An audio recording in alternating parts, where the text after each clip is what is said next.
Hello friends, this is Growl. In this video I'm going to go over the big balance patch that just hit the Shadowlands beta. With the game inching closer to release, we are all worried if things are going to be ready in time.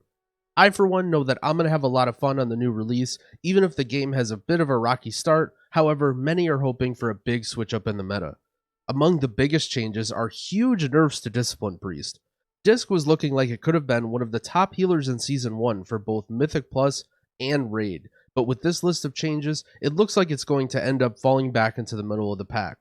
I reached out to Mode, reigning #1 Disc Priest of the last season of BFA, for his thoughts, and this is what he had to say.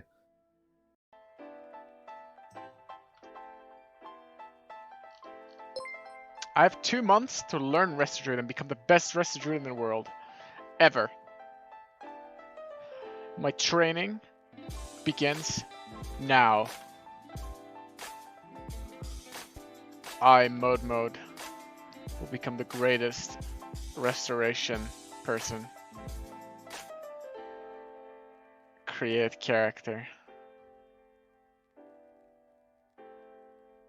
Cow. Druid.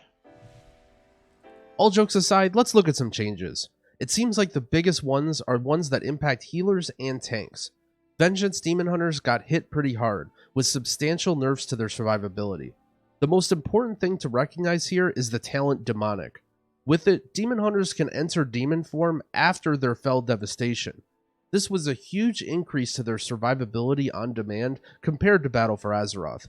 Looks like Blizzard said they were too tanky though and gave them the 1-2 punch, nerfing their cooldown on Fell Dev and decreasing the metaform duration they got from 8 seconds to 6. This is a pretty big survivability nerf, and although Demon Hunter was one of the top tank specs right now, I think they were hit a bit too hard. It looks like they also changed the amount souls heal for. Some of the tooltips are a bit messy, but to me it looks like a slight nerf to the healing from lesser soul fragments. Innervate for Druid and Mana Tea for Mistweaver were both changed to be removed from the GCD and lowered to 10 seconds instead of 12. This will make them feel better to use while not directly increasing their power. You can use these mana injections more reactively on emergency damage instead of having to worry about wasting a global while trying to heal your allies. Dark Titan's Lesson, the double Life Bloom legendary, had its healing increase slightly nerfed. I think this will still be a great option for healers, especially in Mythic Plus, given its powerful synergy with the talent Photosynthesis. This also makes some of the other legendaries, like the Swiftmen Hot extension, more appealing in certain situations. All in all, I think Resto Druids made it out quite good, considering how severe the other nerfs ended up being. Ironfur also had a slight armor buff, and this helps Guardian mitigation a bit, but it's definitely a bit frustrating as I think Bear needed a bit more love. We can see the vision of tank survivability though a bit better after these changes. They think the current top tanks are too powerful and want to bring them down while not wanting to push the bottom tanks up too much.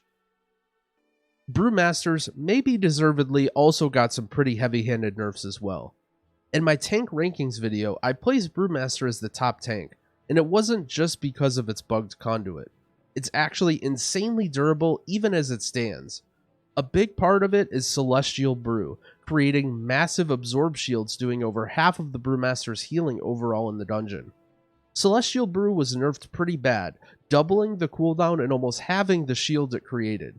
As silly as it sounds, I think this still could be okay for Brewmasters. After all, their biggest strength is the stagger mechanic, making it very easy to maintain high uptime on mitigation and prevent quick deaths. Although they will take more healing now, they could still end up being a very solid tank for dungeons. They also made some more changes, increasing the cooldown on Purifying Brew as well. I don't know how often you needed to double Purify within 15 seconds, so it shouldn't be too big of an issue. The new passive Shuffle has been slightly buffed, however, to increase the effectiveness of Stagger by an additional 25%. It's going to be pretty difficult to judge how all these changes are going to play out, so I'm going to have to do some more dungeons and report back later. Mistweaver also received some buffs. Yu'lon now heals 2 allies instead of 5, and Invoke Chi-Ji cooldown was increased from 2 to 3 minutes? Wait, these are nerfs. I guess I could see Chi-Ji being a bit too powerful, especially in raids, now that its mana cost has been decreased significantly. I'm looking forward to coming out with a dungeon gameplay video for Mistweaver later this week. Since they're bringing out the Nerf bat, I'm sure they fixed most of the bugs with this class, right? Protection Paladin received some survivability buffs, taking it from a glass cannon to potentially one of the top tank classes now that Brewmaster and Vengeance were both taken down a notch. The biggest change here was Shield of the Righteous's armor increased by a pretty significant amount. Shining Light has been changed again, giving you a free Word of Glory to use every 5 seconds. It was often the case that it felt bad to use your holy power to heal as a prot paladin, since you lose both damage and mitigation when you spend holy power on Word of Glory. And now with this change, you'll still end up weaving in some healing, which I think is probably more fun and thematic for the rotation. The saddest of all these changes for sure is Discipline Priest. As many expected, Discipline received a pretty nasty set of changes. Smite and Shadow Word Pain, their two key rotational abilities, both received a slight damage nerf. The biggest one, however, was Shadow Word Death. One of the biggest increases in both damage and healing for Discipline was Shadow Word Death, alongside the legendary Kiss of Death. This allows you to use it as part of your healing and damage rotation, even if the target wasn't in execute range, and worked for atonement healing. This was essentially removed from the game. Discipline received a 32% damage reduction on Shadow Word Death, and on top of that, the legendary now only causes atonement healing when used in execute range, meaning it's not useful for a majority of the encounter. It's understandable that they nerfed this, given it was far and away the best option for Discipline in dungeons. However, the dream of having another healer overthrow Resto Druid as the top M+ healer looks dead for now. With a significant damage and healing nerf, I think Disc will fall back into the middle of the pack now, with potential that Holy Paladin and maybe even Mistweaver could pass it.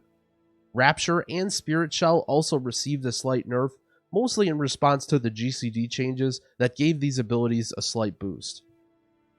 Ascendance for both Enhancement and Elemental Shamans has been improved, as well as a buff to the talent Aftershock, allowing it to trigger the Maelstrom refund on Earthquake as well. Earthquake is a key AoE ability for Shamans, so we could definitely see this help them compete more in dungeons. Arms Warrior and Protection Warrior got a slight buff as well. Rend now adds a critical damage component to the bleed, increasing their single target damage. Vanguard, the Protection Warrior passive, had its armor increased by a significant amount. I'm not sure how exactly this is going to impact their survivability though. I will have to do some more dungeons to find out. With the insane potential of AoE Spell Reflect, Protection Warriors are in a pretty dangerous place right now, where if they get a lot stronger, it could be very similar to Battle for Azeroth, where you see them dominate the dungeon metagame for almost the entire expansion. This is mainly due to how many powerful boss abilities there are to Spell Reflect. That goes over most of the impactful class balance changes that just came with the most recent patch. Although I don't want to go over too many topics, one of them really stuck out that I feel the need to mention. Blizzard has removed the Keystone vendor as well as all gear scaling from the beta, so in order to test Mythic Dungeons, you need to acquire gear and keys through normal means, and you cannot select affixes. Although it was fun to play keys on beta, at this point they have to be buried in piles of information from hundreds of people playing all the dungeons on various affixes, and I doubt they'll even have time to fix most of it by the time the game goes live. Maybe this is a pessimistic viewpoint, but to me it looks like they're trying to bottleneck Mythic Plus so that they can focus on things they actually care about, like raid and PvP. Thanks for watching. Before you click off, if you've watched my top tanks and healers ranked video, I'd really love to hear your feedback as to what you'd like to see next. Should I continue moving forward and try to release the top DPS rankings on the new build, or would you like to see the tanks and healers revisited after testing on some of the new changes? Please let me know in the comments below. If you enjoyed the video, don't forget to give it a like and subscribe to my channel, as it helps me out a bunch, and that way you won't miss future videos on balance updates as well as guides and walkthroughs when the game is released. Happy keying!